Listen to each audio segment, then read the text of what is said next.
Daddy Doll Vlogs. Pinagpalang gabi po sa lahat. Okay guys, nandito po tayo ngayon sa apartment namin. Magluluto po kami sa lahat. Pinagpalang gabi po kami ng hapunan namin. Yung ham na binigay ng kapatid ko, si Mergin. Si G nga pala yung nagkakamera sa akin ngayon. Mag-ano tayo ng pipino na may suka. At lalagyan namin ng suka na may maraming sili. At syempre, lalagyan natin ng konting asin. At unahin natin pagluto itong ham. Yan. Okay, babaan lang natin guys kasi baka mamaya hindi natin makain. Okay na yan. Siyempre guys, hindi mawawala ito. Pag kamay ang gagamitin, mapapaso tayo ha. Hintayin lang natin guys na uminit siya. Yan. Gaganon lang guys, tingnan yung kamay ko, mainit-init na. Lalagyan natin ng konting mantika lang. Yan, konti lang.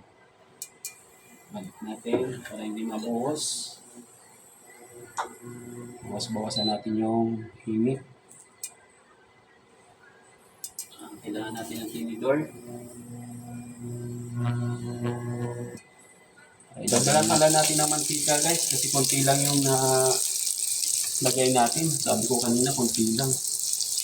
Yan.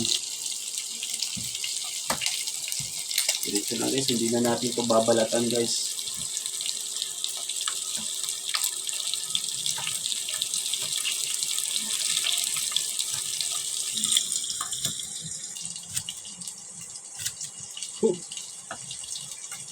Malinis po yung ano namin dyan guys, hindi yan madumi.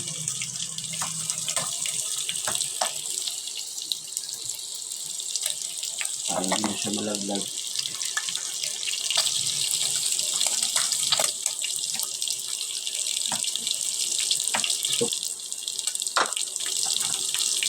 Gamit natin ang tubig. Buhos. Okay. Buyas po. Buyas. Masarap-sarap. Sunod na yung ano natin guys. Tingnan natin kung nag-golden brown na ba. Ayun. Parang hindi pa ata yung iba. Wala pa. Nasa gitna lang. Ibagan natin konti. Yan. Okay guys, update ko na lang kayo mamaya pag naluto na to ha. Kakain tayo mamaya. Ayan guys, luto na po ang ating panghapunan. Yung ham at saka yung pipino with mango. Thanks for watching.